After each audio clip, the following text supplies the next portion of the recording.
नगर निगम ने शहर के तालाब और सरकारी स्कूल की जमीन पर बने अवैध कब्जों पर सख्त रुख अपनाया है। शनिवार को निगम ने कब्जेदारों को 7 दिन का आखिरी मौका दिया। कहा कि यदि कब्जा स्वयं नहीं हटाया तो बुलडोजर चलाकर जमीन खाली करा दी जाएगी। 10 अक्टूबर को जारी नोटिस के अनुसार 40 में से केवल एक व्यक्ति ने मकान खाली किया है, बाकी 39 अभी भी कब्जे में हैं। कुछ कब्जेदार लखनऊ तक पहुँच गए और मुख्यमंत्री से मुलाकात करने की कोशिश की, लेकिन नहीं हो पाई। उन्होंने शासन को प्रार्थना पत्र देकर राहत की अपील की है।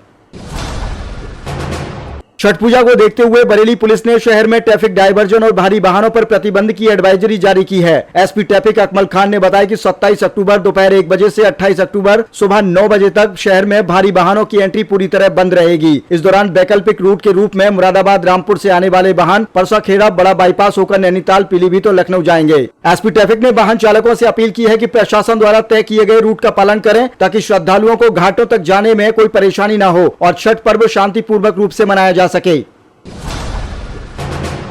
जिले के स्कूलों में शिक्षण कार्य में लापरवाही और समय पर उपस्थिति न दर्ज कराने पर बीएसए संजय सिंह ने सख्त कार्रवाई की है। बीएसए कार्यालय के आदेश के अनुसार 21 सितंबर से 20 अक्टूबर तक अनुपस्थित या देर से पहुंचने वाले 99 शिक्षकों, हेडमास्टर, शिक्षा मित्र और अनुदेशक का 1 दिन का वेतन काटा जाएगा। कई स्कूल प्रार्थना सभा के समय बंद मिले और बच्चों की उपस्थिति न्यूनतम पाई गई। दोषी कर्मियों में 5 हेडमास्टर, 51 शिक्षा मित्र और 29 सहायक शिक्षक और 14 अनुदेशक शामिल हैं। शहर के थाना इज्जत नगर क्षेत्र में बरेली विकास प्राधिकरण ने शनिवार को लगभग 150 वर्ग गज में बने अनाधिकृत आवासीय भवन को सील कर दिया। यह निर्माण कृष्णावती गोटिया लक्ष्मी द्वारा कराया जा रहा था, लेकिन बीडीए ने कोई स्वीकृति या मानचित्र पास नहीं कराया था। बीडीए की चेतावनी बिना अनुमति के किए जाने वाले सभी निर्माणों के खिलाफ सख्त सीलिंग की और ध्वस्तीकरण की कार्रवाई जारी है। डीएम अविनाश सिंह ने बरेली के नागरिकों से कहा है कि वे विकसित भारत विकसित उत्तर प्रदेश 2047 विजन डॉक्यूमेंट को मजबूत बनाने के लिए सुझाव दें। यह पहल प्रधानमंत्री मोदी और मुख्यमंत्री योगी आदित्यनाथ की दूरदर्शी योजना का हिस्सा है। नागरिक 31 अक्टूबर तक संबंधित वेबसाइट पर QR स्कैन करके सुझाव भेज सकते हैं। हर नागरिक का विचार 2047 के विकसित भारत का आधार बनेगा। यूपी में अब नकली और घटिया क्वालिटी की दवाओं पर बड़ी कार्रवाई होने जा रही है। मुख्यमंत्री योगी आदित्यनाथ ने औषधि सुरक्षा प्रणाली को और अधिक सख्त और प्रभावी बनाने के लिए महत्वपूर्ण कदम उठाया है। प्रदेश में आए दिन नकली और गुणवत्ता विहीन दवाओं के पकड़े जाने के मामले को देखते हुए सरकार अब जांच प्रणाली को मजबूत करने जा रही है। इसके लिए मुख्यमंत्री ने हर जिले में जिला औषधि नियंत्रण अधिकारी का नया पद सृजित करने की मंजूरी दे दी।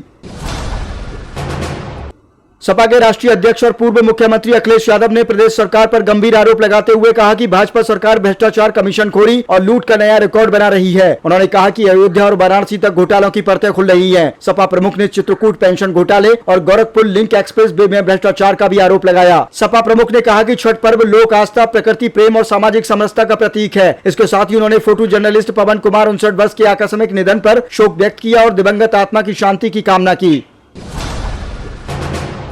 एक भयावह हिट एंड रन हादसा हुआ जिसमें तेज रफ्तार कार ने 8 लोगों को कुचला। मौके पर ही 5 लोगों की मौत हो गई। घटना न्यू आगरा थाना क्षेत्र के नगला इलाकीपुरे की है। सबसे पहले कार ने जोमेटो डिलीवरी बॉय को टक्कर मारी जिससे उसकी मौके पर मौत हो गई। घबराए ड्राइवर अंशुल गुप्ता ने वहां से भागने के लिए स्पीड बढ़ा दी और 400 मीटर के भीतर 7 अन्य लोगों को भी कुचल डाला। पहली टक्कर में डिलीवरी बॉय भानु प्रताप की मौत हुई। इसके बाद शराब के ठेके के पास कार ने 4 लोगों बबली और उसके बेटे गोलू, कमल और कृष को कुचल दिया। तीसरी टक्कर में कार डिवाइडर से टकराकर पलटी खाई और घर के बाहर बैठे 3 लोगों राहुल, वीरेंद्र और बंटेश को रौंदा, जिसमें बंटेश की मौत हो गई जबकि वीरेंद्र गंभीर रूप से घायल हुआ है।